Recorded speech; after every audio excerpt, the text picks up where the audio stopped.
The Missing Conversation, Special Political Series, Part 5.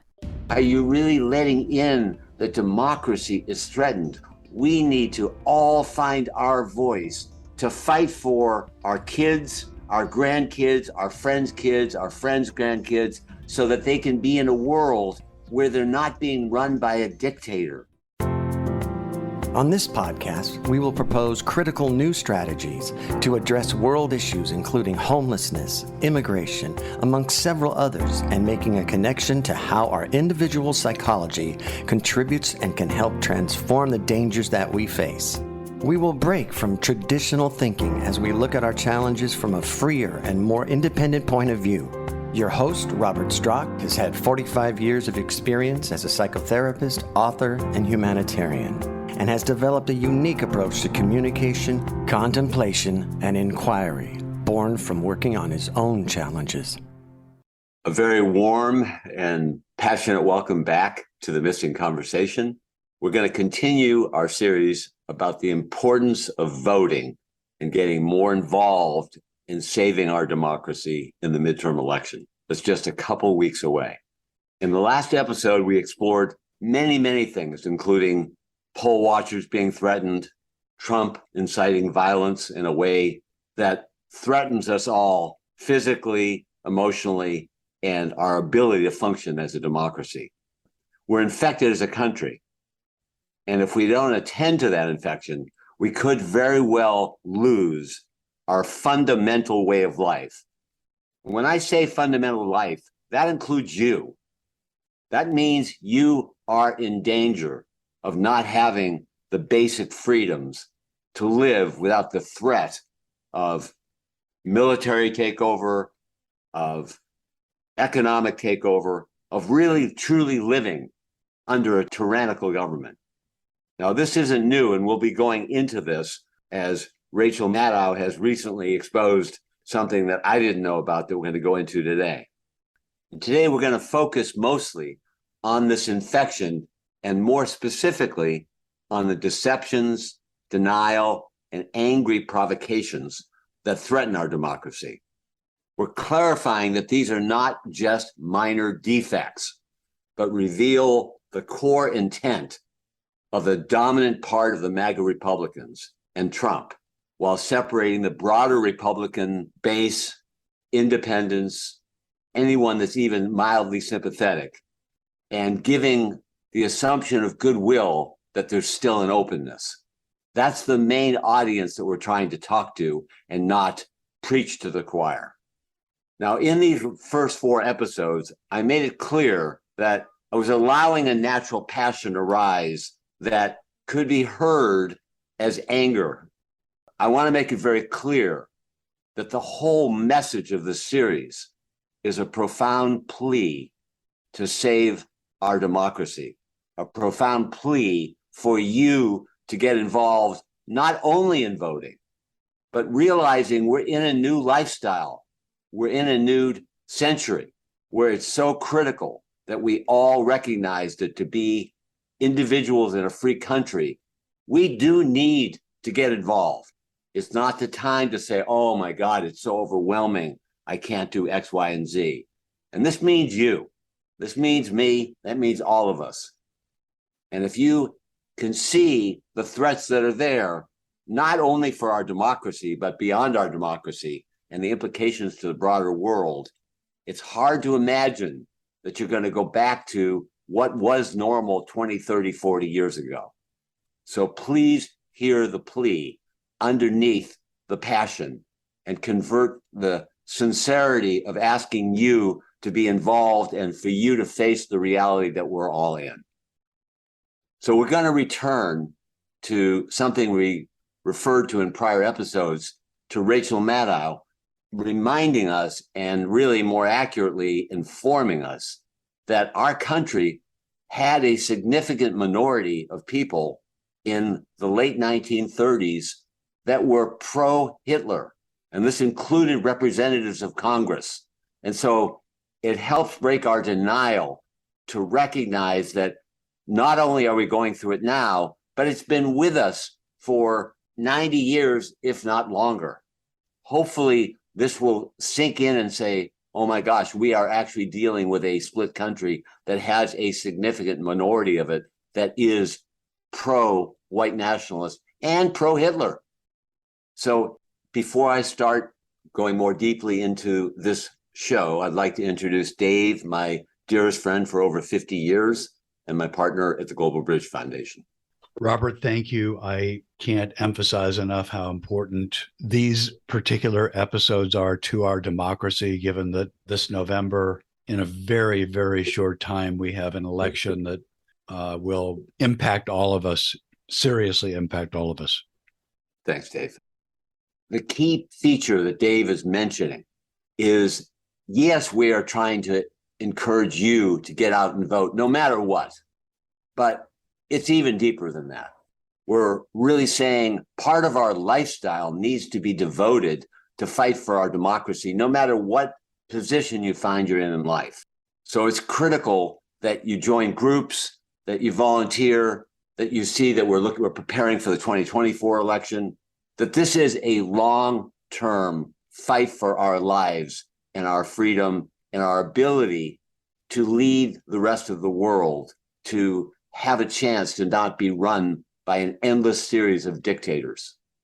We have covered in the past the many public ways that the MAGA Republicans are clearly committed to denying the truth in a vast variety of ways.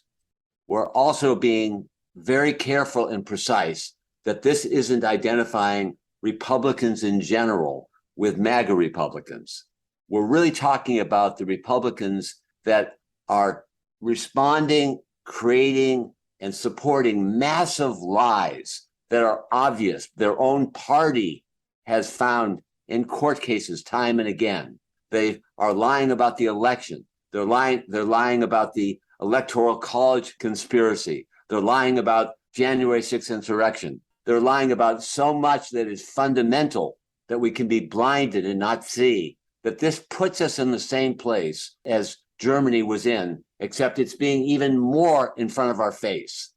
And if we aren't motivated, if we really are in our own emotional, if you are in your own emotional reaction that says, oh, this is too much, I can't handle it, then you are enabling this to occur in our country.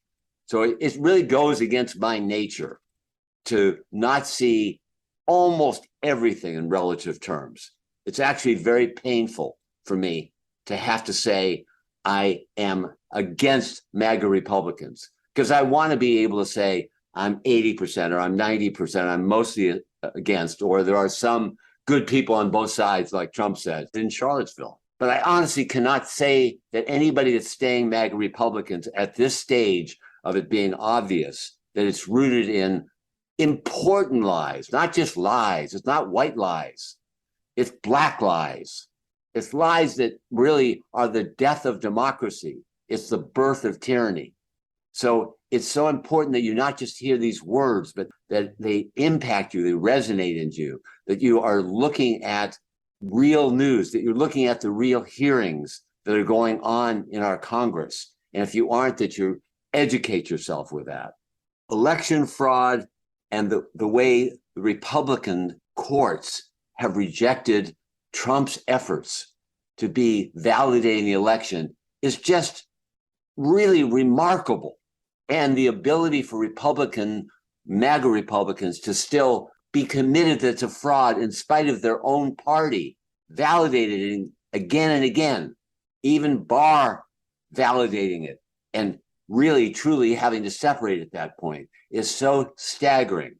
The phone calls to Georgia, and we only need a certain amount of votes to win the presidential election, after it's now come out, which we'll get into later in the show, with concrete proof that he 100% knew that he lost. This was a conscious process.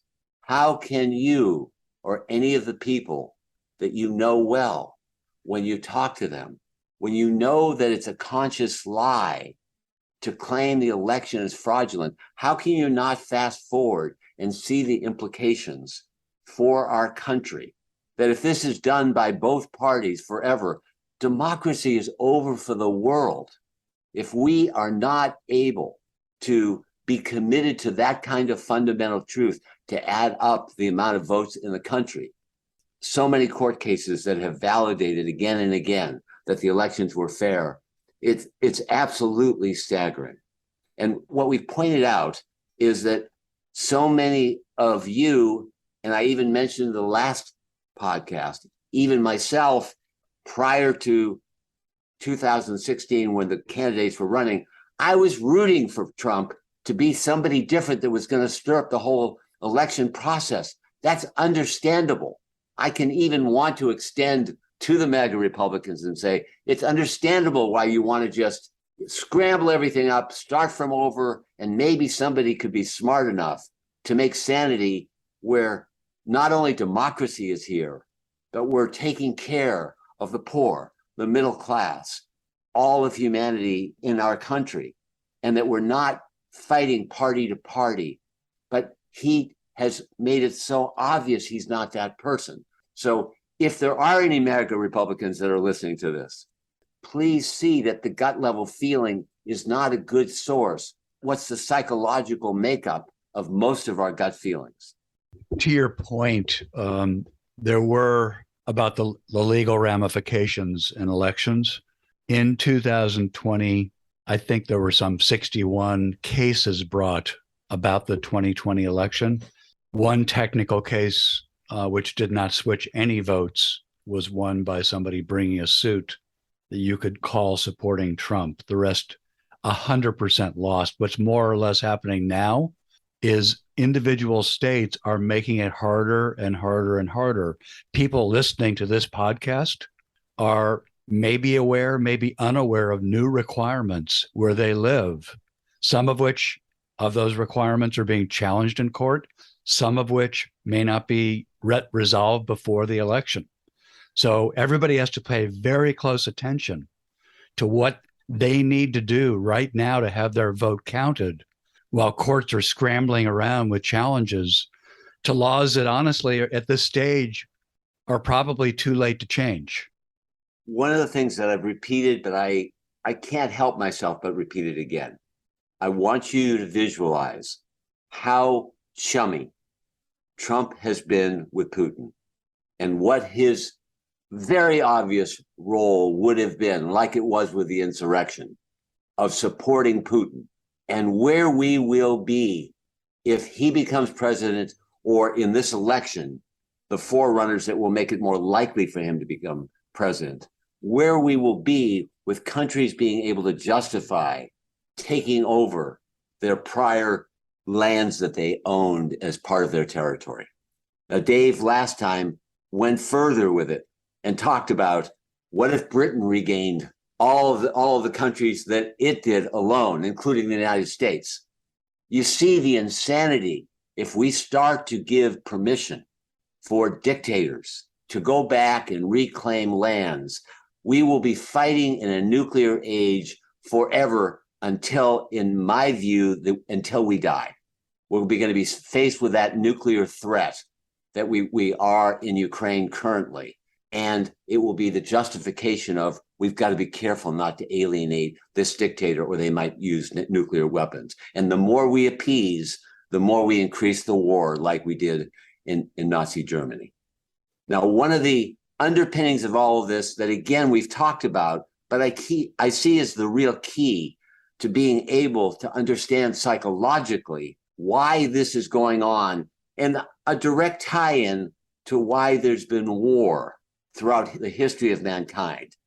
And it starts with denial, that we are in a state of denial that we are more important somehow. Our families are more important. Our friends are more important. Our religion is more important. Our political party is more important. Our country is more important. Our lands in the earlier years were more important. And so we felt like we were denying the relative importance of everyone having a chance to survive, and putting at the front our own survival. Now, when we were only dealing with tribes, that made some sense in some cases when you had alienated tribes and you were fighting for your survival. But when you're in the world of 2022, the nuclear age, if we stay in denial that this superiority, this identification with our own country, this supporting dictatorship, this ability to utterly destroy our planet, this age of global warming. We need to get out of the denial of death to democracy and supporting dictators who can power trip through taking over lands, through claims of ownership of prior generations, under the delusional image they have of being the hero of their country by amassing more of their own.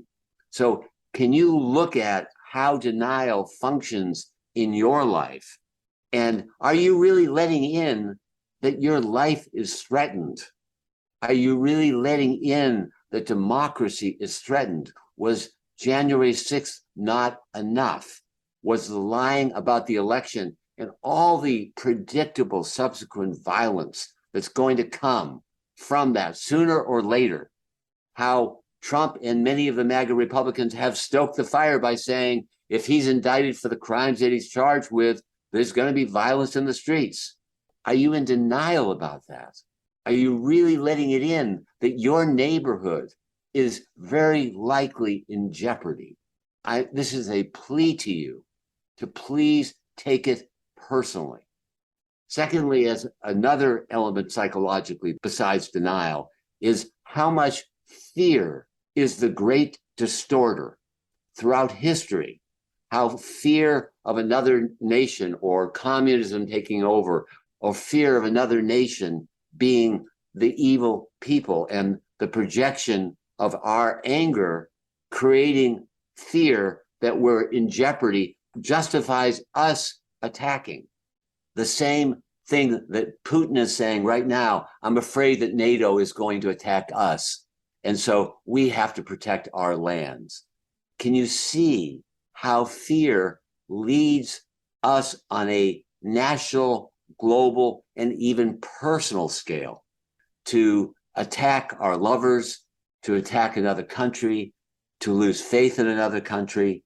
And we need to find a place of basic equanimity that realizes if we don't join as a world and learn how to cooperate, and if we allow fear to endlessly just keep turning over one generation after another and saying, well, 2 generations ago, they killed my grandparents, so I have to kill them, or I have to distrust them, or I have to deny Israel's existence, or I have to do something that is going to freeze countries where they were 50 years ago, 100 years ago, 200 years ago, that we are fried forever. And the third key psychological component is how much anger and distrust unresolved in our lives. And this could be because we were abused as children. It could be because we had parents that were in a military war, that they were angry because their brothers and sisters or their compatriots were killed. That anger, if we don't start being able to feel the anger and contain it and not pollute it and project it onto the countries around us, we are going to feel a false sense of superiority as a country or as a political party in our country. And we're going to just be fighting blindly against the other. And that's why it brings up so much conflict, because I don't even like being against MAGA Republicans, let alone Republicans, which I'm not against. I disagree with a lot of the ideas. I agree with some of the ideas, but I'm certainly not against them. And it's so important that we see that throughout history, we can learn that the suppression of anger and the projection of the anger and distrust onto other countries or other parties leads to such chaos that it makes it look like a newcomer, like a Trump, or like a Ross Perot, or like somebody that comes in from the past. Maybe they'll just shake it all up. And I sympathize and empathize with this gut feeling of we'd be better off to start from zero if we could start history again and we don't have all the wars, all the senseless killings throughout history. And we see that in a way, tyranny is a version of those wars, and that we need to all do our part to fight for, vote for, get involved for a world where we can have a collective responsibility for the whole country, planet, and also still have the incentive of democracy and freedom and fight for a world that's going to allow that to be the case. And in this situation, we only have one major party that's 100% pro-democracy. There is no way that they are socialists. I'm not saying that there aren't some fringes of the Democratic Party that are on the socialist end, but the fundamental Democratic Party is definitely for democracy. And the fundamental Republican Party quietly is definitely for democracy. And those are the people we're speaking to. And independents are fundamentally for democracy. It's the overwhelming percentage of the MAGA Republicans that we really need to stand against and identify, the ones that don't believe that we deserve even the right to vote. So as we look and penetrate more deeply, we've seen Trump offer to pay the legal bills for those who were the attackers. He's given great hints and more of giving pardons to people that were part of the insurrection. Do you really want to support someone that's going to be conveying that message? Do you want to support people in this current election that are going to ultimately be supporters of him, or not even ultimately, that are presently supportive, and that will be moving our country in that direction? Yes, I could see how the protesters at Lafayette Park were seen as aggressive, but this is denial. If you watched it like I did, you saw that they were peaceful. There was a line, a clear line, and then suddenly gas was coming. Suddenly there were batons, and there was moving them back when they were completely peaceful. And that, as we've talked about in the last podcast, that led to the upside down Bible that was so profound, of seeing how upside down the lack of truth, the lack of sincerity, the lack of real relationship to Jesus as a lover of mankind.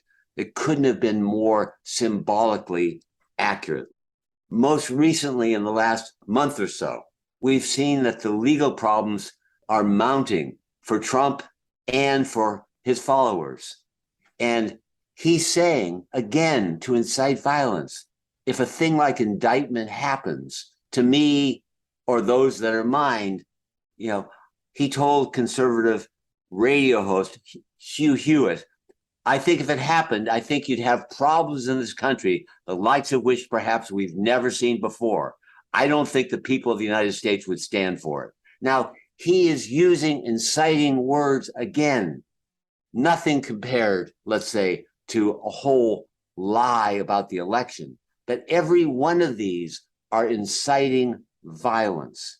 Do you really want to support a president and predecessors to the president in this election to incite violence in our country and not to be a voice? I mean, imagine if he said, listen, I know you'll feel the tendency to be violent, but that's one line I want to set. He's not even coming close to being sensible. He is speaking the words of a normal dictator. It was clear that Trump was told before the Georgia election that he had lost.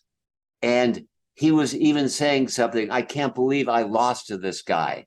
And in April of 22, Trump admitted he lost the election, saying on CNN that he lost the election and he wasn't happy. Can you believe I lost to this guy? Of course, there were a host of people that told him well before this, all Republican, including Barr, that he did lose the election. This was a completely known lie. Again, this denial that I'm asking you to focus on is a massive key to being able to vote to any of the election deniers. That's exactly what you're doing. You're voting for denial.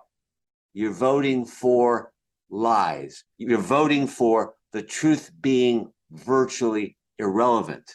We need to all find our voice to fight for our kids, our grandkids, our friends' kids, our friends' grandkids, so that they can be in a world where they're not being run by a dictator, where they're not going to become a third world entity, where the dictator becomes wealthy with tens of billions of dollars while the country becomes poorer and poorer.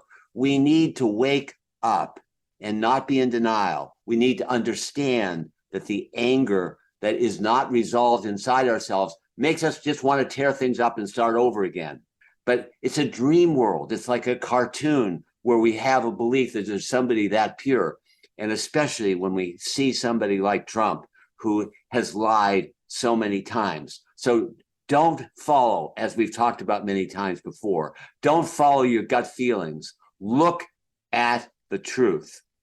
Look at the actual hearings and what the witnesses that are dominantly Republican have said about Trump. Look how many Republicans have tried to talk him down, have tried to have him face the reality of the elections, see the ramifications of violence that is setting up in the country.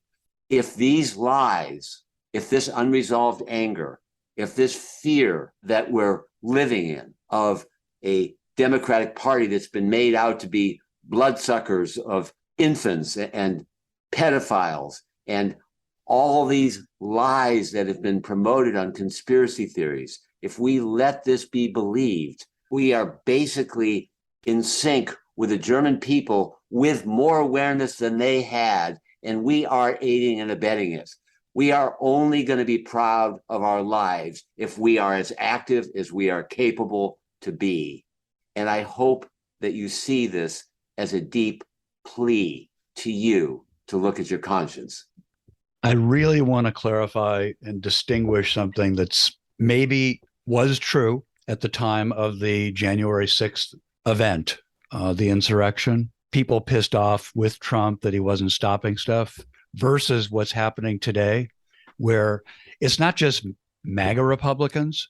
There might be 1 or 2 or 5% of generally Republicans, period, including all of them, that are saying a word, that are watching what's going on, that the majority of this country, as we've talked about previously, is going to have a choice of electing someone who is a denier of the 2020 election, the majority of the population. And nobody's talking about it on the Republican side. It's not a thing. It's not just a MAGA thing. It's not a thing, period, on that side of the equation. Yeah, I think that's a very important expansion of denial, that the denial is through the majority of the Republican Party on a lot of the factual, critical issues. I do believe they are still potentially open to change their mind, but they are in massive denial of the election. What is it, Dave? Is it 60, 70% that are still believing at this point that the election was fraudulent? It's true. And it's also true that there are those that have left the Republican Party and become independent. So it's a larger percentage of a smaller number, but it's still really significant. So this is largely an appeal to you, to your conscience, to your sanity, to your kids, to your well-being, to your sensibility, and to really check out if your gut feeling is really informed with the witnesses that have been shown in the congressional hearings. And if you have not watched those hearings, you owe it to yourself. This is not, the Democrats did not put words into the Republicans' mouth. The Republicans spoke the truth. They were the Republicans that were next to Trump that saw what happened. And if you are in denial, then you probably haven't watched those hearings. Watch those hearings. So in advance, I want to thank you for being active. It's not too late. We still have a couple weeks to wake up and really get out there in massive quantities of us and bringing our friends.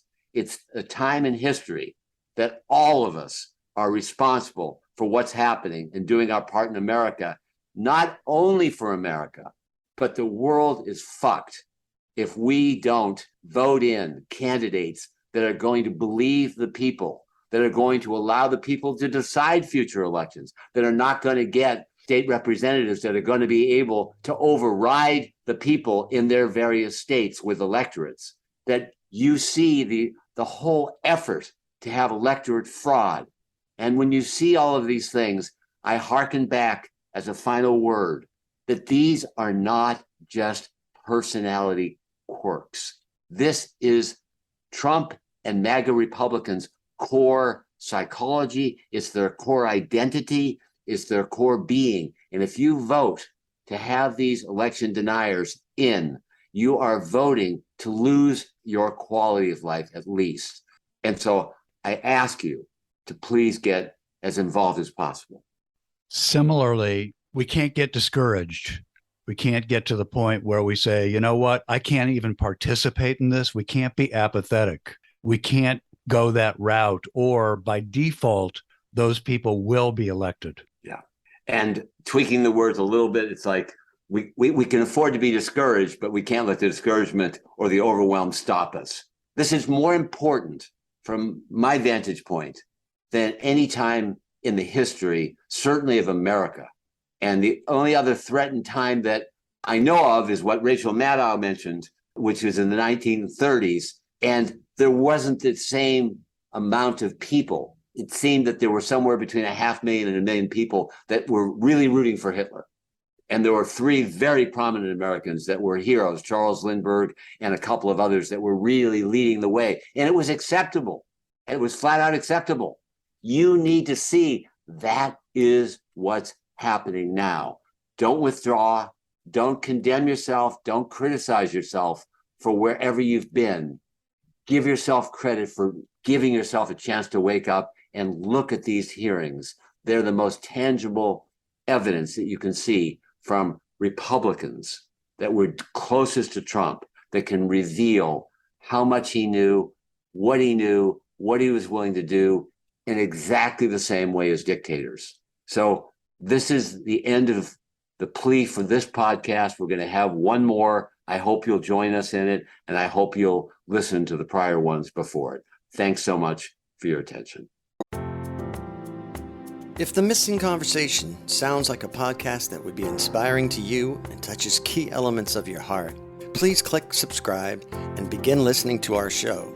If you love the podcast, the best way to help spread the word is to rate and review the show. This helps other listeners like you find this podcast. We're deeply grateful you're here and that we have found each other. Our wish is that this is just the beginning. We invite you to learn more about the Global Bridge Foundation, an organization collaborating to heal communities and the world at theglobalbridge.org.